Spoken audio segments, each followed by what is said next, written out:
Okay, this is the moment we've all been waiting for, or at least most people anyway. Um, in this final one, this is where I would get to make my first debut, and it's a small part towards the end, where Daenerys Stormborn, at the very end of this final episode, which is like the epilogue, finds me on this beach, okay, and the photo I used is not mine because obviously no beaches around where I'm at right now, but so it's a sample photo just to give, again, visualization of how this stranger, a human, comes into her world. So I had to do a little photoshopping on it, use my artistic creativity to give the viewer of this narration as to what I would be doing, or how I'd be laying. And I used some of her screenshots to kind of get close to the facial expressions, like what she'd be thinking. Okay, here's this guy. He's kind of shorter than her because again, women of Daenerys's world is usually no shorter than 6 feet. I'm 5'9", and it's like, so she's going to probably come across me and like, okay, what am I supposed to do? This guy's in strange clothing. He's on the beach, you know.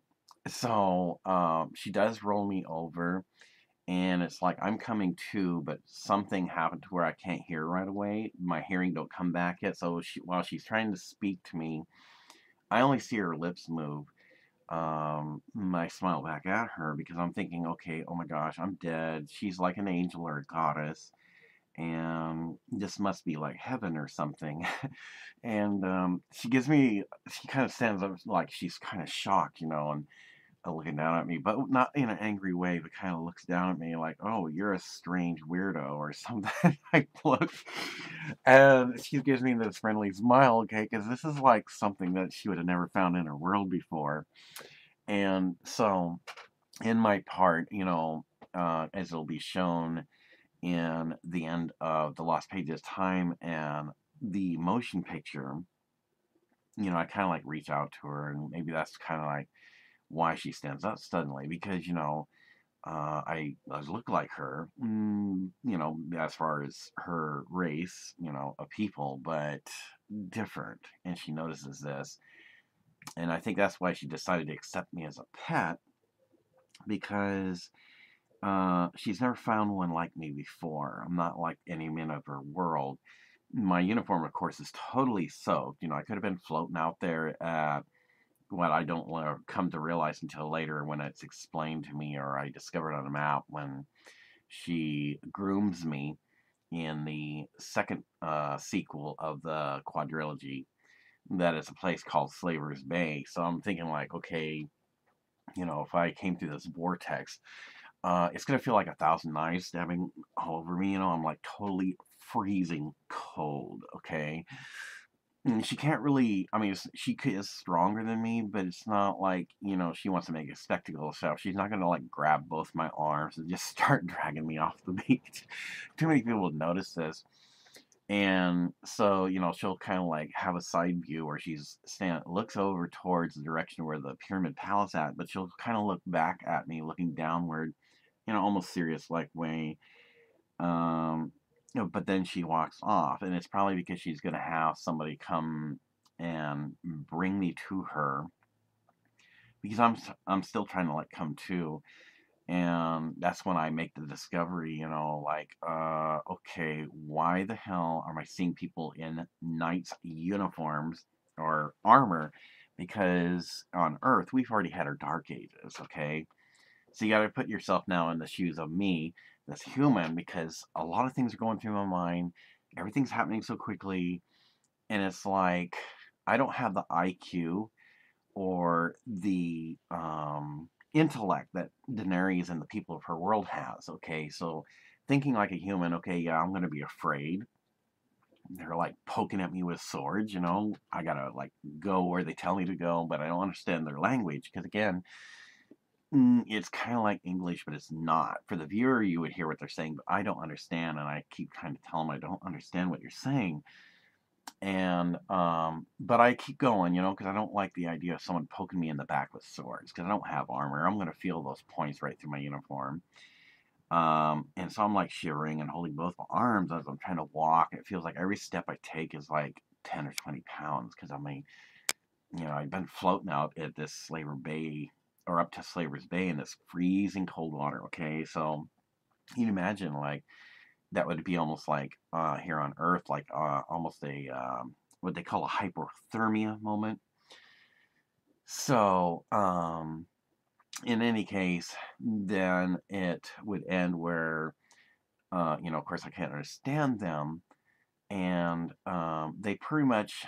I mean, not that they're trying to be rude, but you're always supposed to kneel before a queen, and so if I can't understand them, they pretty much in a we'll call it a forced way make me kneel. Not that that made my kneecaps feel any better, but you know that's just kind of how it turns out. So in any case, now I had a question posted: can I become a customer? I was thinking about this. I thought like, well, if I come to London, I want to see things. I heard she owns a business. I don't know what she sells in her business. It's like, I'm thinking, okay, um, I'm not going there to waste her time. I'm going to go check things out. And it might be like the coolest thing ever. Oh my gosh, I get to buy something from her. That'd be like so rad. Um, so I don't know. It'd be kind of cool.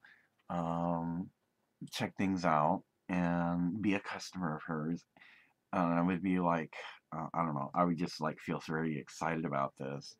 Um, to see, what kind of business she does. Now, I'm not saying she has a gift shop or anything because I don't know what her business is, but I don't know. It might be kind of fun to check it out. Um, Maybe she has something that might be of interest because I'm one that I like to shop a little bit spontaneous.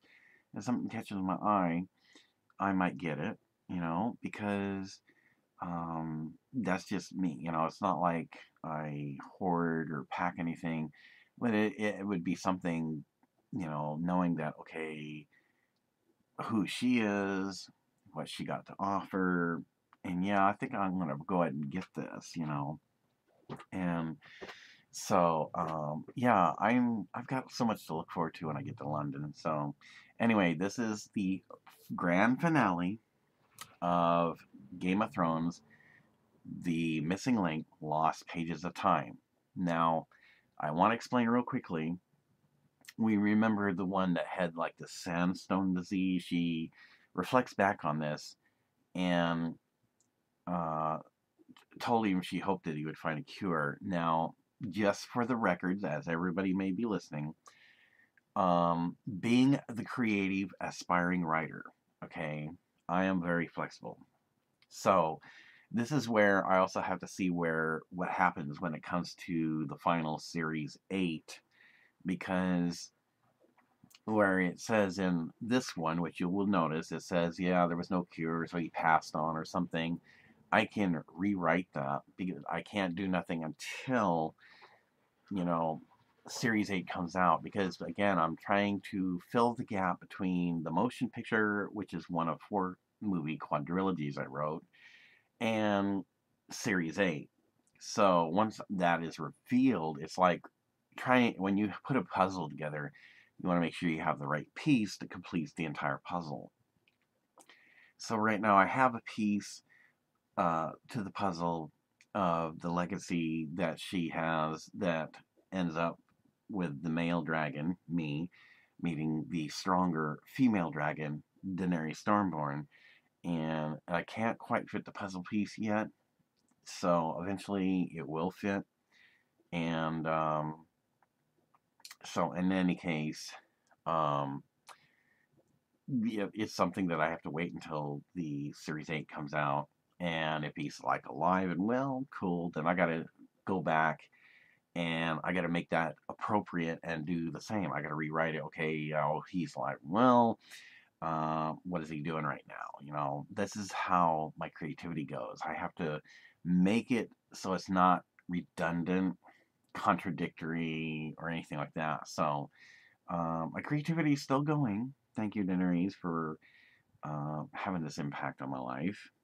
And um, anyway, yeah, I think that hopefully eventually, if um, Emilia and I meet, it would be a good meeting. I mean, I hope it wouldn't come out the way it had before because we haven't even met in person. And as a compliment to Emilia, I think I would find her funny as well. I would tell her, hey, if you want to laugh at me, it's all good because at least this means that I made my major achievement. I made you smile or laugh. So whether it's at me or with me, I really don't care. Yeah, it's still an achievement for me. So it's like, okay, well, I achieved something. Hey, we might actually become good friends now and have some kind of good common ground or something. I'm hoping anyway. Maybe she won't throw a ketchup bottle at me or something and be like, "Ow, okay, now I got a souvenir bump on the head from this famous actress." That would be like so painful. Okay.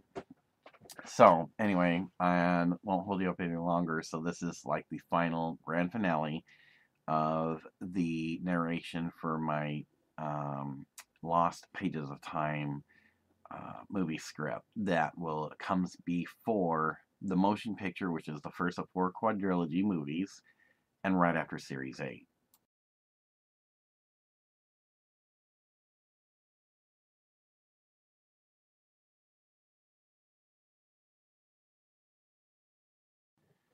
In this next episode is a little bit extended because it comes with now an epilogue. Things that were told to her are about to be fulfilled. This then becomes the episode 10 and final episode of the prequel, or in this case, the missing series 9, because again, the relative king of House of Lannis had promised to keep this out of the history to save her from too much indignity and humiliation because of the sensitive royal politics involved. Thus becomes episode 10 of the prequel Lost Pages of Time, the prophecy fulfilled. In chapter 1, there is a rejection of past pleasures and future relations, because again, the night seems to persist, and this time she is starting to get angry and tells him that he needs to keep his distance because she is not interested.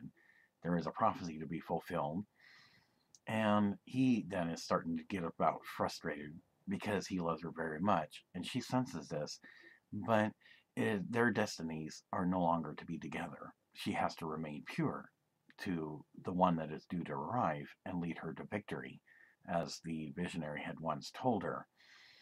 Again, he leaves, but in a manner to which he doesn't even bow and leaves, and she doesn't, of course, correct him on this manner that he has done, because she knows that he is very upset and distraught, but it is her destiny not to be with him, and she has made this promise to the visionary that she must hold true to the prophecy that is about to be fulfilled.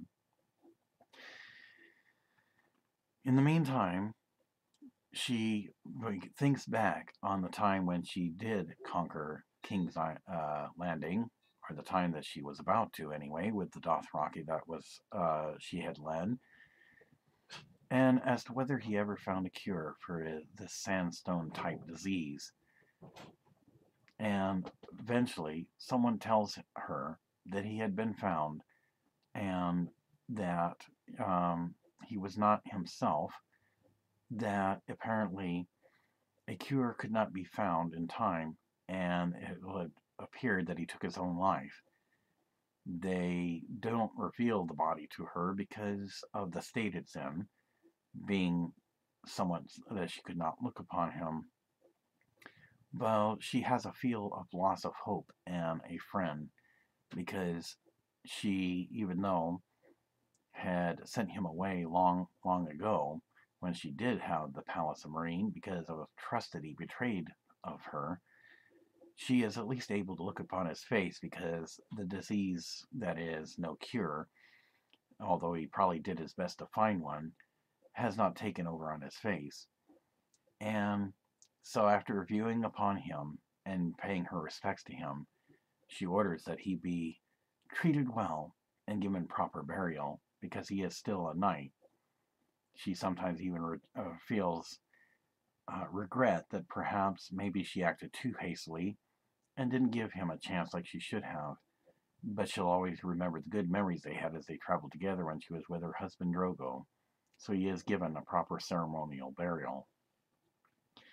Once again, being under pressure, there is a last chance for a suitor and time for a decision. They pressure her much and tell her that if they do not receive a decision within the next 2 days, that certain people who can, upon grouping together, equal to that of a king or queen, and that it will be by their decision, she will have to step down. She understands this, and now is very distraught and not sure when is this person supposed to appear. Her and Miss Omni have a great discussion about this, and state that she may have no choice but to take a suitor. Who will she marry?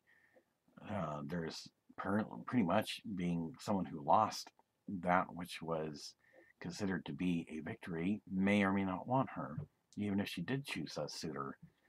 So she goes out then, as it goes into chapter 4, Daenerys' mysterious discovery, as she stands on the rocky outcrop in a very white flowing gown, just not sure what to do. She is so much under pressure, and she does not want to lose another throne, this time being total obscurity, where she would probably, not that she would mind, go live with her uncle, because she would basically have nothing then. As this scene gets close to the end, the epilogue of this entire mini-series prologue to prior to the motion picture comes in with the epilogue of the Human Legends, A Stranger of the Known World. This is the point now. This is the mysterious missing link of history. Because of the sensitive politics involved in not wanting a major bloodbath where a new heir and inheritor of former King Lanna's kingdom makes his rightful claim of marriage protest, or both his forces with allies invade Winterfell and face their forces to which neither side wins. Remember, Daenerys steps down and ends the marriage. It is decreed by Daenerys that this should be kept from documented history, as it is ordered upon her if she leaves quietly. But she then discovers a new treasure after the prophecy of two comets pass, large red, small blue. This treasure washes up on shore and lives, yet wears strange clothing. She senses new hope and something special about her new treasure and accepts him as a new pet with much love for him. But she's not yet ready to reveal this and looks worried because she can't take him home to Marine Palace herself, then decides to have two palace guards bring him. Could he be the chosen one, the male dragon whom she marries, has many children with, whom will lead her to victory and finally getting the Iron Throne? The scene ends where this person is in strange clothes, is made to kneel before her, totally wet and totally alien to her world. This ends the pilot prequel to the motion picture, A New Revelation. One part that isn't covered is that as she's heading back to the Pyramid Palace, she asks Grey Worm and Missandei to join her in the meeting room. And she kind of looks down a bit and has got much to think about. If this is the chosen one, can he talk to her? I mean, there's so much that's going through her mind right now. I mean, this is like the most exciting thing that she's ever had experienced now. And how will they talk to each other? They obviously, like the visionary said, will have to come to some common language where they can understand each other. So it will be slow to start. But it's not something she isn't willing to try with much effort. And she kind of reflects back as how she found him on the beach, because to her this is quite the attraction. Is he the male dragon? He has strange clothing, and his skin is a little bit different color, yet there's something about him that has deeply got her attracted to him, but she knows she doesn't want to scare him off, because he, not being of this world, will probably most likely be afraid, and either he will or will not remember how he got here. So with that, then they sit in the meeting room, because she knows she hasn't much time, and covers everything in detail with Grey Worm and Missandei that the Chosen One has arrived, and that the guards are bringing him to the palace. They seem to be intrigued by what she tells them, and yet somewhat like not quite serious, but how do you react to this? Someone not of their world, not of the Seven Kingdoms, how can this be? But then they understand it's because a visionary had foretold this. So with that, they quickly then go to the throne room, and this is where the actual part of where the epilogue stops, because she watches intently as they force this guy to walk, and she sees he's stumbling because he's probably been floating out there for quite some time. He's like dripping water all over the floor, but not that she's going to get angry about this because, well, that's what palace servants are for. They clean up the messes that are made. And so they force him to kneel before her, though she doesn't really correct him on this because apparently he doesn't have the mannerisms that he may or may not be accustomed to or is supposed to have. But, she's not going to allow them to overdo it and injure him either. So in the scene, then he looks at her, she looks at him, and they both smile. And that's where the scene ends. And unfortunately, that's where I have to wait for the motion picture.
So there you have it. This is the introduction of my part. It's a very small part.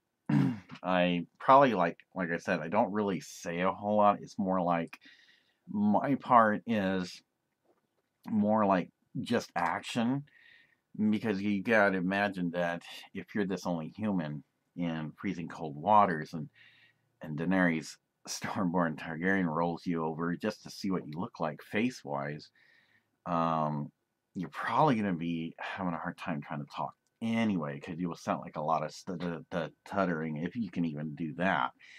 Um, so it basically just introduces myself as the aspiring actor, but it's a very small part. I really don't say a whole lot. I made more or less like action, and that's where the suspense comes in.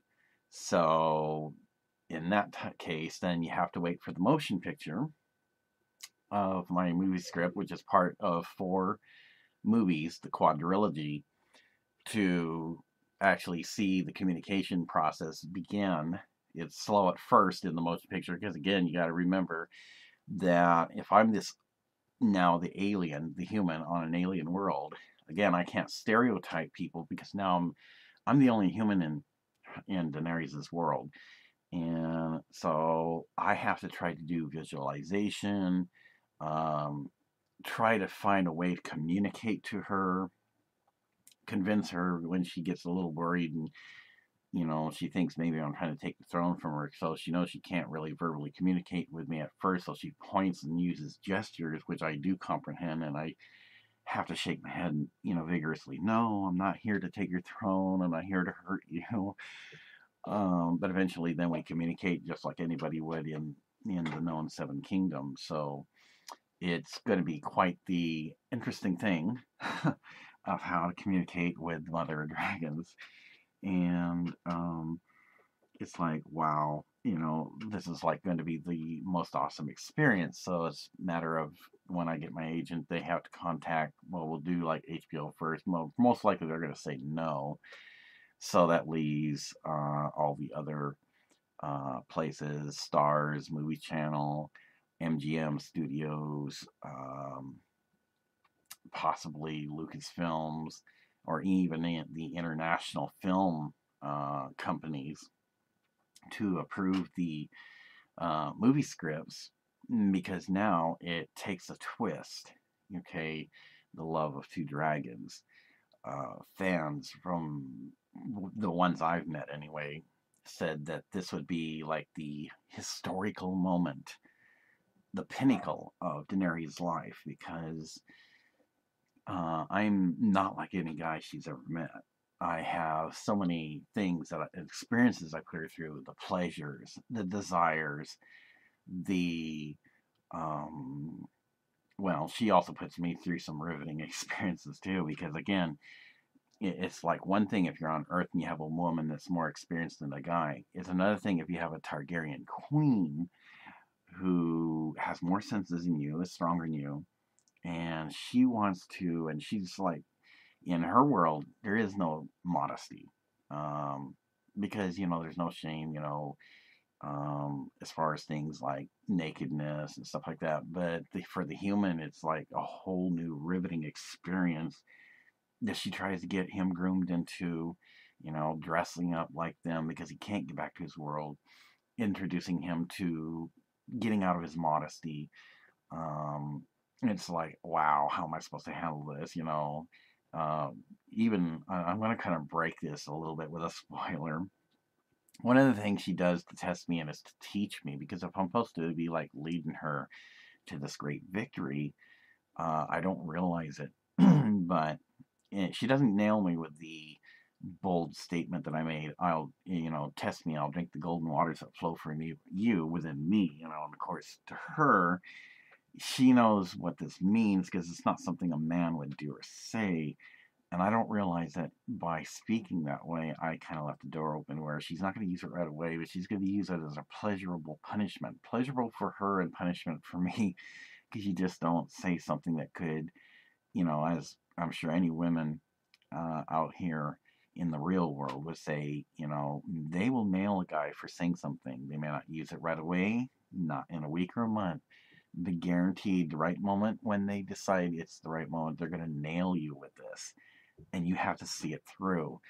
And it's going to be the most erotic thing that I've ever done since I, in my 20s, ran the Naked Man run with just a pair of sunglasses and tennis shoes on here in my country when in my 20s.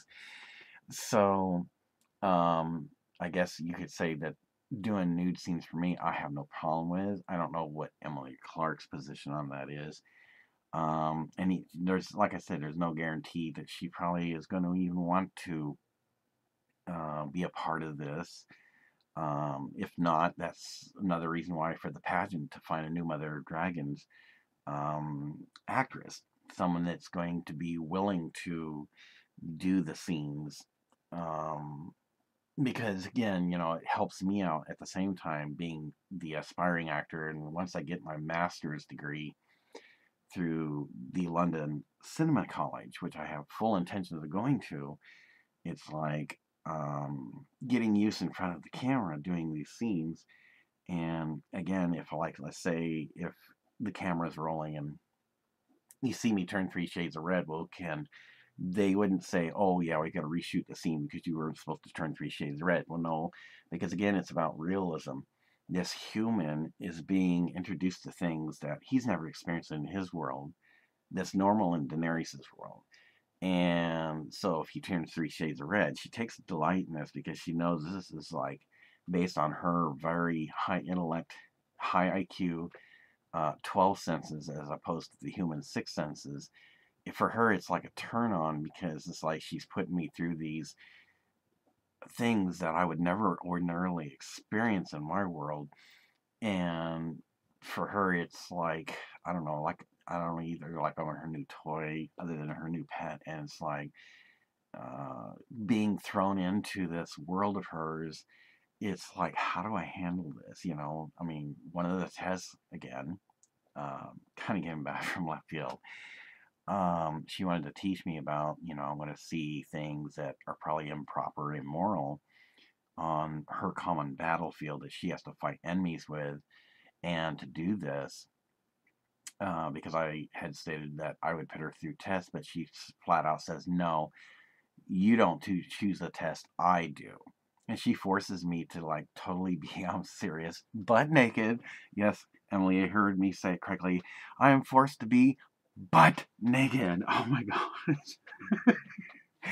And I have to stand before her because she's never seen a naked human. She's seen the naked man of her world. So it's like she wants to know if everything's in the right spot. And, okay, so I'm not like big like some guys, if you know what I'm talking about. And so I kind of hint to her, knowing that she's a power queen, it's like, well, if the mood's right,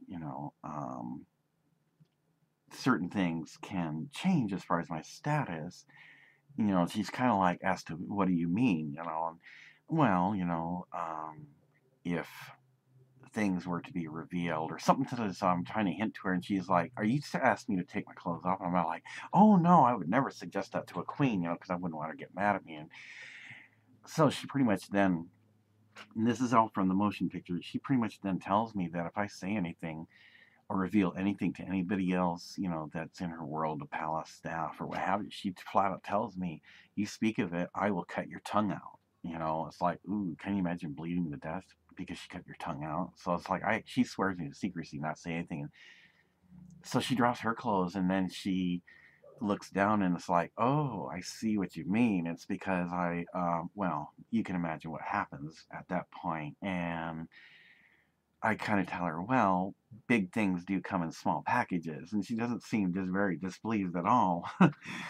It's like, for me, I'm like turning 3 shades of red. It's like I can picture the scene. It's like, oh my gosh, I'm standing naked in front of a queen. And I just had a experience. And now I'm no longer, well, I just suddenly I grew for her in a way that she finds very stimulating for her, very embarrassing for me. I was like, oh my gosh, I can't believe I would be doing that. But hey, it's something I would get used to. It's like, well, we don't do anything. It's just more like, she's putting me through this this scary moment because, like, if I don't, she could stab me with her dagger. So I have to do whatever she commands me. So when she's satisfied being what she has seen, she gets her clothes back on, and then she gives me permission, literally. She goes, "You can put your clothes back on." Okay, she just wants to put me through this. And this is before she wakes my sleeping spirit called the Dragon Spirit with the mere touch of her hand, because I have a nightmare and she comforts me, and well, we'll get to that when the time comes. But until she tells me the reason that this was done is because you're going to see things that are immoral. Um, the enemy's going to be doing things. Then if you can't, like, you know, um, it's like the way she's trying to teach me something here, why she made me stand before her naked. And it's to the fact that if I can't control my emotions or something to that effect in front of her, how can I be prepared to face the enemy who will do a lot worse immorally on the battlefield? And so it's like she's kind of grooming me again through the experiences that if I'm this prophesied one, she wants to train me that this is what you're going to see in my world, and you have to be prepared for this. So I passed the test, and that was cool. I feel, as a human, kind of degraded or ashamed. And so as she sends me to bed by a command, not in her chambers, by the way, because again, I'm her pet, to sleep on the floor by her bed. Um, she kind of gives me a reassurance. She pulls on my left arm up to the point where I'm almost like bent down, and she says, "You did nothing wrong, so don't feel like you should have anything to be ashamed of. I was not pleased. You're like many of the statues in the palace. Everything's in the right place, and I'm not displeased with what I saw." And it's not like a long kiss, but she then, while holding on to my left hand, I'm like bent over, trying to keep from falling on her, because again, she's stronger than me, gives me a sweet kiss on the lips and says, "Okay, you can go to bed now." And that's pretty much it. So I can actually see that happening. And so, come the next day, it doesn't really bother me. It's just like that would be my very first, well, actually, second nude scene. The first one opens at the motion picture where I'm not sure if the producer or director would want to do this. They could either like switch the screen scene and I'm already naked in this bed when they strip me naked after taking me from the beach, got pass out in front of her in the throne room. And it just so happens it has to be Miss Sondi and these other palace maids that takes these wet, strange clothing that are wet off me.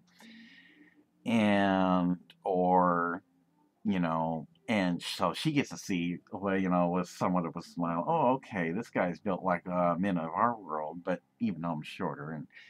And she actually discusses this with Daenerys, and you can imagine if me being this human, if I was awake, how embarrassed I would be. It's like, oh my gosh, they like stripped me butt naked.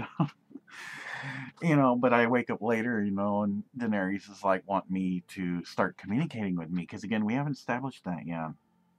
Um, I'm allowed, of course, a shave because I don't do beards. Um, and I meet with her in this one area. But before I do, she, because again, no modesty in her world, she's thinking I'm just going to get out of bed. And I look up and I'm like, "Oh my gosh, where's my clothes? I'm naked." Well, she doesn't at that time wait for me to get out naked. She just points to clothes, their medieval style clothing, and I get dressed. Well, then, of course, skipping ahead again, that's where she puts me to dress, and then she gets to see me because she puts me through this test that's like, oh my gosh, how do I handle this? But I have to do whatever she commands because she don't quite trust me yet, and she has this dual dagger, and I don't want her stabbing me or putting a hole in me that I don't already have. So it's like, oh my god. So I actually have a couple new scenes that I have to get used to, and I'm looking forward to that. But again, it's not just about the sex or the nude scenes. It actually has story content about slowly but surely the love of two dragons starts building. And I introduced to her world the gift of knowledge, better catapults to take down castle doors and walls, I even get creative and invent my own weapons. I have these strange mechanical devices she's never seen. So yeah, I'm like the greatest treasure she's ever had. And you know, she actually will keep stuff that I brought with me into her world. I mean, this to her is like stuff that she would never find anywhere else. And so it's like whatever a queen commands, you can only do what the queen tells you to do. If she says, this is mine, you don't argue with her. She's going to take my property. She's going to take anything I have of me because she's keeping it as additional treasure that she would not find anywhere else because I'm this unique, special guy that um, she is not going to want to share with any other woman. She wants him to herself. And she wants to keep learning and experiencing physical and um, um, personal attributes of this human with her. And it does lead to a historical marriage between a Targaryen and a human. So, anyway, this is something I'm looking forward to. I can't wait to graduate from London Cinema College since I can raise the funds to get there, get my master's degree, and hopefully with a first-time agent, getting an attorney to protect my interests and my work that I put in here. Because again, I'm acting for free. That's right, no money. Okay, just for the experience. So legally, I found out that gets me off the hook. I'm not plagiarizing anything. The only one that's going to be making anything is the other actors and actresses. And of course, the original author, he's probably going to be like, wow, okay, I opened my mailbox and here's this big check. And he'll be like, wow, how did I get this or something, And I'm just doing it for the experience so that, who knows, later on, maybe Hollywood or studios of London will have me do other things. Maybe I'll have my dream come true. I'll meet an actress that we're acting together, fall in love, and actually get married for real. So, I don't know. I'm kind of looking forward to that. Well, I hope you enjoyed this narration. Now I gotta get busy and start writing my scene lines. You all have a great day.